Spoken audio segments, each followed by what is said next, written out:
Welcome back once again to the Six Figures Media Sports Huddle. I'm your host, sports editor JD Vaughn. Pleased to be joined as always for Week 14, Jeff Birchfield, Andrew Smith, Brian Woodson. Episode 14 might be the most depressing one yet, unfortunately, and we'll get into why in just a moment. But right now, let's hear a word from our sponsor, Lazy J Farms Old Fashioned Butcher Shop. Lazy J Farms has been raising the finest cattle and all-natural pork for 3 generations on the family farm in Fall Branch. Their blonde Aquitaine herd offers a leaner, healthier, and more tasteful beef. And the butcher shop is local, farm to table, and 100% authentic. This is the way your grandfather shopped for me, with steaks cut to order, quality assured, and ready to ship to your door. Open Thursday through Saturday on Bloomingdale Road in Kingsport. Come see us.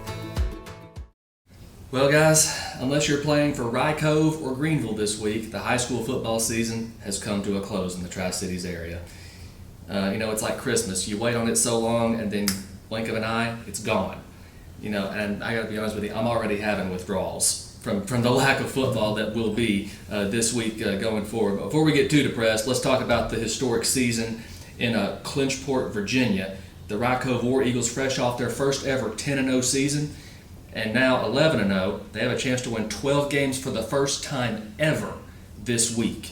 Now, Andrew, you were over there in Clinchport on Friday night. Rye Cove took care of Rural Retreat, Landon Lane, Carter Roach Hodge, doing Landon Lane, Carter Roach Hodge things. Yeah, it was the usual suspects for the War Eagles.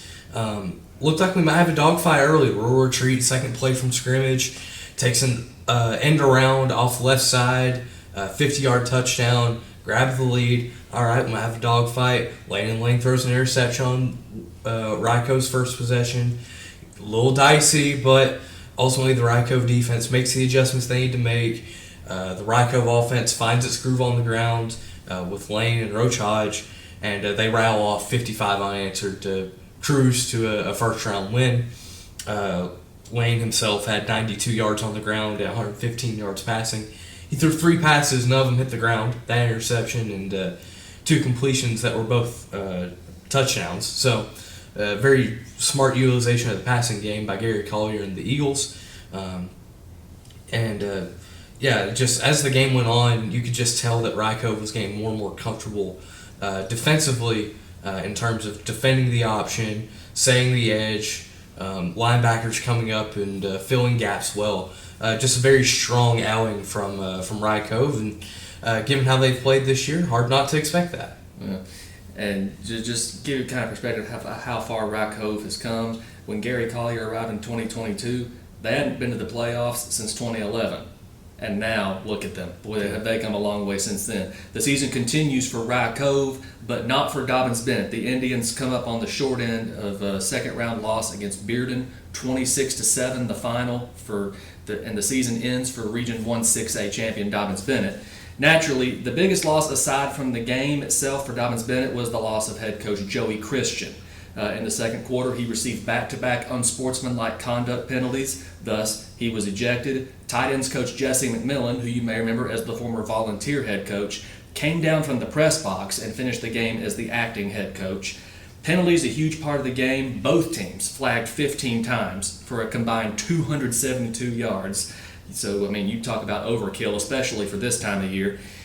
So neither team really able to get much of a flow. But Bearden quarterback DJ Hunter, he lived up to the hype. He's able to scramble away from pressure a lot of times, threw for 175, completed 8 passes, 4 of them to Torrey Beaufort, I hope I'm pronouncing that right, for 125 yards and a touchdown in the third quarter to put the game out of reach. Bearden scored first, but Dobyns-Bennett answered with a 12-play drive to tie the game 7-7. Tegan Begley, out of the Wildcat, dives for a 1-yard touchdown, but unfortunately the Indians not able to score again. Jason Thompson, the very next play from scrimmage, takes the pitch, goes 65 yards, and it's all Bearden from there. Dobyns-Bennett in the second half, minus 20 yards rushing. So that right there, hats off to the Bulldogs. Bearden makes the state quarterfinal round for the second straight year. First time they've ever done that in back-to-back years, made the state quarterfinals. And they will go to Maryville this next week for the state quarterfinals. And Jeff, you were at Maryville this week, Science Hill, for the second round.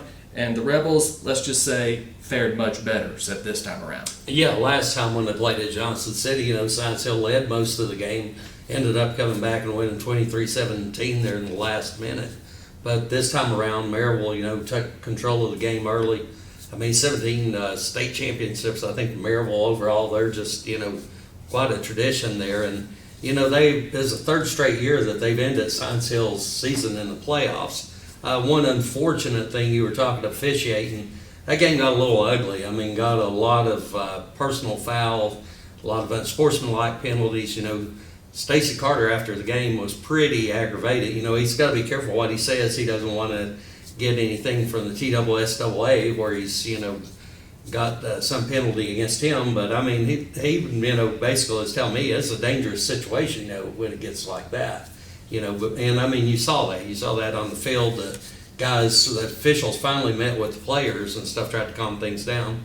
But the game itself, Maryville goes down first drive. They score. Science Hill goes all the way to the 1 yard line. They're not able to punch it in. And Maryville comes back and scores. And they scored on their first 5 possessions. And then they took advantage of a couple of Science Hill turnovers. And, from there, Maryville's, once they get the lead, they're like sharks smelling blood in the water, So end up winning 42-7. One positive for Science Hill, Baylor necessary again, double-digit tackles, 10 tackles, just had an unbelievable year this year.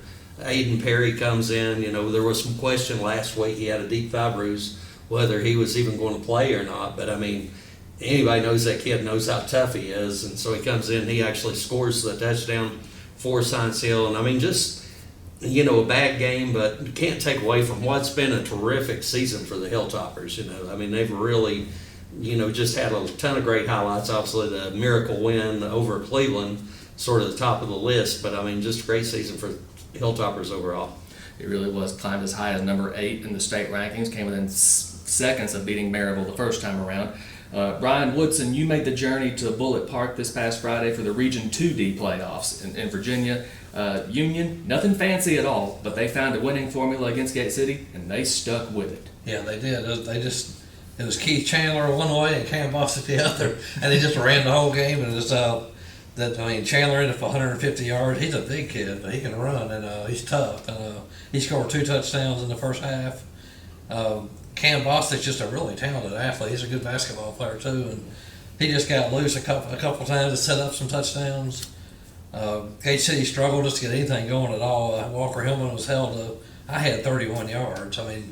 But he had some negative yards in there too. And Zane Reed threw the ball, but unfortunately 2 of his longer passes were picked off by Cam Bostic at the goal line. That was really the only time Gate City really challenged. So it was just a long night. They just couldn't get anything. They never got over 100 yards on offense because Union's defense was in the backfield the whole game. Carlos Anderson, Keith Chandler himself, some of the other guys, they had sacks and tackles for loss, and they just could never get anything going. So Gate City ended their season 6-5. They only lose 6 seniors. They're good, 6 good seniors, but next year they should be able to come back and hopefully have an even better season. They're going to have a quarterback who will now be a sophomore and a running back. They know what they're going to get out of him. So they got some good defensive, offensive linemen coming back, so that will help. Someone named Anderson making plays for Union? I know, it's hard to believe. Does that sound familiar? Yeah. Okay. Back in Tennessee, Greenville, a 48-10 winner over Gibbs. But, Andrew, that Elizabethton-Greenville playoff rematch, we're not going to get it this year, are we? No, we're not. Anderson County wins over Elizabethton 54-14. It's the third straight year Elizabethton has fallen to Anderson County in the playoffs. So I'm sure Sean Whitman, the folks in Elizabethton, are maybe a little tired of seeing Anderson County now. But it was a strong start for Elizabethton. They scored on their first possession offensively, but Anderson County just then rattled off 4 straight scores and led by 27 at halftime. For the Cyclones, they struggled to stop Waylon LaRue, Mr. Football semifinalist. 278 all-purpose yards, 5 touchdowns, just kind of doing a little bit of everything there for the Mavericks. And they'll be taking on Greenville, who took care of Gibbs 48-10. A little dicey early, but Carson Quillen definitely helped settle things down there for the Green Devils. 305 yards on the ground, 5 touchdowns. I'd say that's pretty good. Caden Ball added 178 yards and a touchdown through the air. And, it was just another strong night there. A little slow start, but a strong night for Greenville. And As you mentioned, unfortunately, no rematch for Greenville and Elizabeth in this postseason. But we do get two Mr. Football semifinalists in the quarterfinals, Carson Quillen and Waylon LaRue. Boy, what a matchup that's going to be absolutely. in the quarterfinals at Anderson County this week. Jeff, Unicoi County finishes the year 10-2. Both losses, unfortunately, to the same team, Gatlinburg-Pittman. Yeah, the first loss to Gatlinburg-Pittman was right after, the flood, and they have to go down there and play. So, I think emotionally they weren't quite in the right state, that particular game. But this time, they're playing at home, and that's to take nothing away from GP. Obviously, the score is very similar both times they played, and the Highlanders always have, such a terrific tradition and all. We know they're, year after year, they're one of the top teams in the region and in the state. But the Unicoi County, Jacoby Jones able to come back and play this game. Of course, I've heard a little bit where, Garrett Sellers, their top receivers, not able to play. Colton Cutlip, those played well the last few weeks. And then Branson Saltz, he's run the ball really hard for Unicoi County all year, but such a great season for Drew Rice. He's done a fantastic job since he's taken over that Unicoi County program, and I don't think, you have another coach who's as passionate as about, his school as, Drew is there at Unicoi County. Yep. They hadn't won a conference title in 30 years. They've won 2 in the past 4 years. Yeah, 2021 in this season. Yeah, if that tells you anything. We'll be right back. Coming up, our Six Rivers Media Sports Huddle Game of the Week. I wonder what it could be. And not only that, but we will take a look back at this 2024 football season right after we hear from our sponsor, Lazy J Farms, Old Fashioned Butcher Shop. The Lazy J Farms tailgate box offers great value all season long. Get 40 pounds of meat for only $116. That's 5 pounds of beef patties and 3 pounds of chicken breasts, 1 pound of thick cut bacon, 3 packs of premium beef hot dogs and 2 packs of Chicago dogs, and 4 pounds of thick cut pork chops, all for $116 at Lazy J Farms Butcher Shop in Kingsport. Visit us online at lazyjbeef.com. Our 14th and final Six Rivers Media Sports Huddle Game of the Week for this football season takes us to the Eagles' Nest up in Clinchport. Rye Cove welcoming Grundy for the Region 1D semifinals on Friday night. Brian, the War Eagles set a program record with 11 wins last season. What does Rye Cove have to do to get number 12? This is going to be a physical game, one in the trenches, like it usually is. Rye Cove's big and strong. 11-0. Grundy they're not as big, but they're physical. They got the wrestling background, one of the better wrestling programs in the country. And a lot of those guys actually play football too, so they're going to be tough. So it's going to be a lot of running the ball. The Grundy's not going to throw it much. They got 2 backs that combined for 3,000 yards and 45 touchdowns this year. And so they're going to run the ball a lot. And then on defense, they got a couple really good. One of them is Shaheen Gordon's a 3-time state champion who has forced 5 fumbles, has almost 100 tackles. He's going to be a pretty guy to watch out for. Rye Cove with Landon Lane, obviously having him helps because he'll be able to direct what's going on. They got the Blake Owens back last week to help out with the running game. Carter Roach Hodge is a good guy. Will Hollins and Rollins, they can both run pretty well. If they throw the ball, they probably won't throw it a whole lot of this game depending on the weather. It looks like it's going to be pretty cold and maybe be some precipitation, snow or rain or something, or maybe so it's going to be an interesting night over in Clinchport, that's for sure. But they'll just have to. It's going to be like a physical game. I think it'll be a low-scoring game, and they're just going to have to hang in there until the end and try to pull it out at the end, kind of like they did with Chilhowie and with Honaker, where they pulled away at the end. I think they probably kind of thought, and I did too. I thought they would get a rematch of Honaker, but Grundy just blew them away with 66 points. They scored 58 points a week before that, so Grundy can score. So in other words, it's going to be cold, so it's going to be football in November. Yeah, that's right. Yes. And it's hard to believe, something else. Grundy football has been around since 1926. Rye Cove since 1960. Yeah. They've never played. Yeah, never played. I was surprised by that too. Yeah, it really is. So we're looking ahead at Rye Cove this week, a big game in Clinchport. But right now, we're going to take a look back on what was the 2024 high school football season, and we'll start with Region 1-6A right here in Tennessee. While it came to an end on Friday night, very few outside the locker room predicted Dobyns-Bennett to win the Big East Conference this year. Dobyns-Bennett had just gone 5-5 last year and graduated their entire front 6 on defense, and they hadn't won a playoff game in 4 years. But the Indians grew up pretty quick. Because they started 3-2. losses to Greenville and Asheville, but then they won 6 straight games. Of course, that memorable win over Science Hill at ETSU to win the Region 1-6A championship. Their first since 2020, but also their fourth since dating back to 2017, the final year under head coach Graham Clark. Dobbins Bennett will graduate several key seniors this year. Austin Sykes threw for more than 1,000 yards. Several of his receivers are moving on, including tight end linebacker Peyton Franklin, Dylan Murray, and Rome Pruitt. 3-year starting center Will Ford, and their top 4 tacklers, Kosiah Steele, Gabe Marshall, Peyton Franklin, Devin Murdoch, all of them are graduating this year. But several key players like the Thomas brothers, Jalen, who was a junior this year, and Tyree, who of course is a sophomore this year, they're both coming back. Tegan Begley, the running back, and all of them are coming back next year. Science Hill, Jeff finishes the year 8-3, climbed as high as number 8, like we said in the state rankings. Both of their regular season losses were by 6 points. So you think how close was Science Hill to going undefeated this year, man?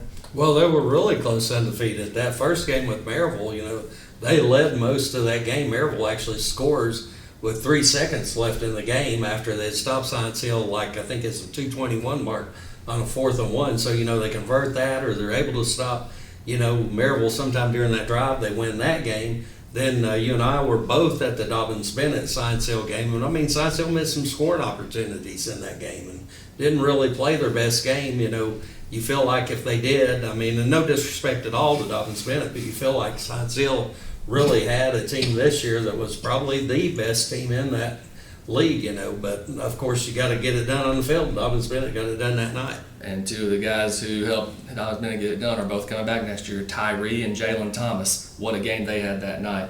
The Hilltoppers, of course, graduating pretty much their entire passing game. Quarterback Spencer Taylor and their top 4 receivers, Stephen Famoyan, John Gitterwa, Zane Huff, and Corbin Lasher, all seniors this year. And of course, their biggest loss, Mr. Do-It-All, Baylor Necessary. That said, 3 of the 4 horsemen will be back next year. At least they're scheduled to be back.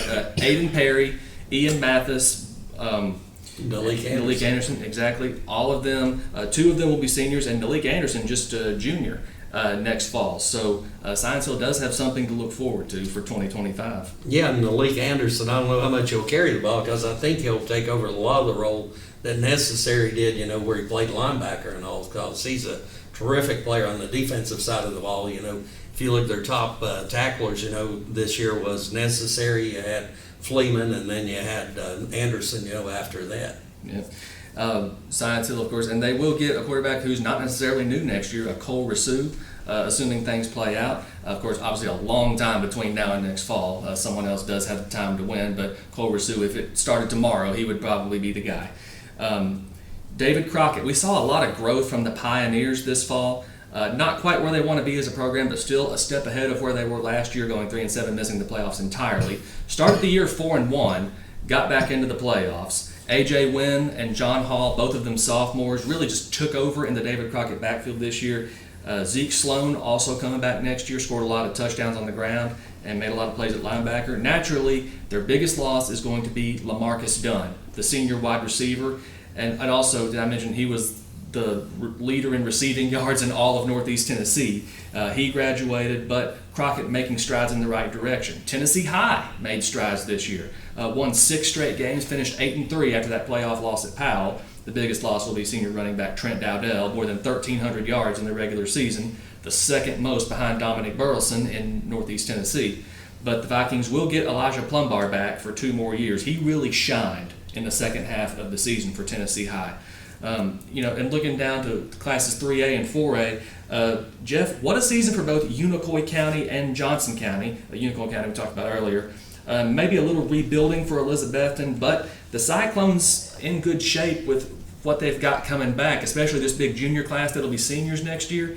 Unicoi County and Elizabethton, both in pretty good shape, you would think. Yeah, I think Unicoi County's set to have another, fantastic year next year, with Kobe Jones should be back and they've got a great backup quarterback. We saw Gunnar Peterson, in the game where Kobe Jones missed. He stepped in, did such a terrific job there. Then you're talking about Elizabethton. The down year for Elizabethton's a great year for most programs, They lose to Greenville, Science Hill, and Anderson County, three very, very good football teams, that they lost to over the course of the season. But I think they'll be fine. Rhett Slagle, going to be back and should be, progressing every year. We know what a great coach Sean Witten is. I mean, puts a great team on the field every year. And then you're talking Johnson County, going to be a little more question marks. They struggled at the end of the season after Juan Mejia got injured. And also, they're going to have a new coach up there. I know Rick Wilson mentioned that he's going to be leaving, Johnson County here. Yep. I guess about the only concern for Unicoi County is Colby Jones is back, but who's he going to distribute the ball to? Branson Saltz, Coda Cutlip, Garrett Sellers all graduating after this year. And one team I did not mention, I neglected to mention, was Cherokee.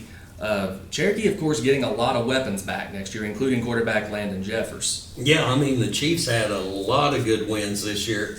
And like you said, Landon's just a guy that leads that whole program. I mean, they're really a team that's dangerous team for a lot of teams face, and they have really elevated that program in the last couple of years. Coach Hensley down there has done a fantastic job. And then I want to touch on one other thing. You mentioned earlier 5A with Crockett. I mean, yeah. I did the Crockett preview the first of the season, and I know Hayden Shanley was saying then that sophomore class he feels is the most talented group they've had since Prince Colley and that bunch. So they'll be juniors next year and, potentially a lot better. And then even the following year, when they're seniors, you'd think they'd maybe even rise even more.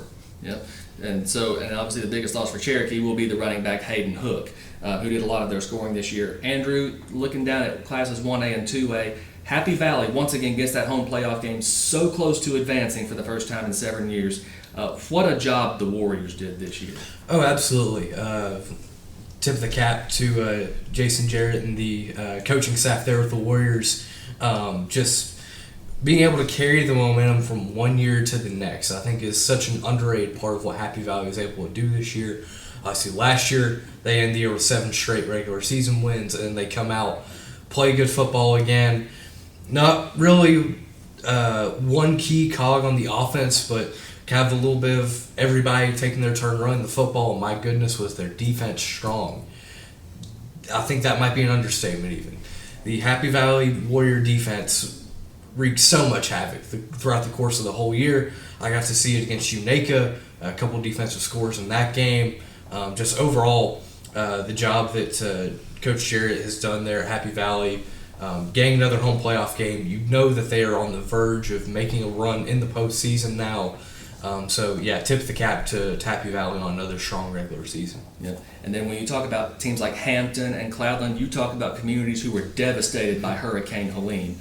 But just both of those teams, they just would not stop fighting. No, they wouldn't. And obviously, once Helene hit, it felt like football kind of became secondary to those schools. Obviously, especially with Hampton needing to relocate the school itself or the students in the school for the remainder of the year. Hat tip to Michael Unser at Hampton as well as Zach Benfield at Cloudland, really being able to keep their guys bought in. Obviously, it wasn't the end of the season that they had hoped for. Both teams, especially having to go on the road, we haven't seen Cloudland do that in a decade in the postseason. But overall, you mentioned teams that kept fighting, they kept trying to grind away at it, and you would think that they'll be better off for it down the road. Yeah, you would think. And Brian, Southwest Virginia, just taking a quick look there, a youth movement at Twin Springs, of course, yeah. and then injuries just really took their toll. Gate City had several voids to fill coming into the season, but they showed some improvement late in the season. Both Twin Springs and Gate City have a solid foundation for 2025, you would think. Yes, I think so. Twin Springs just needs to stay healthy. They got some player. They got the Clay Ross is a good player and a quarterback, and he'll be back. And several of their guys are going to be back to play. They can just stay healthy, which just was an unusual year for them. They're usually pretty solid and healthy. Gate City, like I said earlier, they got a lot of kids coming back. Hillman's back, the quarterback's back. They got, I think Corey Bird's back, I believe, for one more year, so they're going to be pretty strong there. And they got pretty good guys along the offensive defensive lines that Jeremy House really likes. So they should be pretty good. They're playing a tough league. They always play a tough schedule. That's part of the game. You got to go play the schedule that you have and to try to just get better each week and hopefully peak at the right time in the playoffs. Yeah, and some guy who had to step in at Twin Springs because of injuries, Bryce Parks, Yeah. a freshman Yeah. who really shined late Yeah. in the season. For Yeah, them. he did. He played really well. Brendan Waddle stepped in at quarterback after he'd already played receiver and running back during the season. He played pretty much everywhere for them. And so did a lot of players there. But Parks really showed what he could do against Rye Cove until he got injured. But his run, the TD run in that game was really impressive. He just kept on turning those legs, and he took off, and they couldn't catch him. So. Yeah. So a solid foundation for both Twin Springs and Gate City Yeah. for 2025. They took their lumps this year. Yeah. And I gotta say, guys, it's been a privilege to bring you the Six Rivers Media Sports Huddle this season. Guys, we've had a lot of fun this year. And for teams like Rye Cove and Greenville, it's still not over. So be sure to grab a copy of the Six Rivers Media basketball tab, which is coming out, hits the stands later this week. Otherwise, that's going to wrap it up for the 2024 edition of the Six Rivers Media Sports Huddle. For Jeff Birchfield, Andrew Smith, and Brian Woodson, I'm JD Vaughn. Thank you so much for joining us this year. Lazy J Farms has been raising the finest cattle in all natural pork for 3 generations. Our blonde Aquitaine herd offers a leaner, healthier, and more tasteful beef that ships from our store directly to your freezer. This is the way your grandfather shot for meat, only now we wrap it, seal it, and send it right to your door. We have plenty of options to pick from, and they're all fresh and natural. Just visit our website at lazyjbeef.com and choose your package. We'll get it straight to you.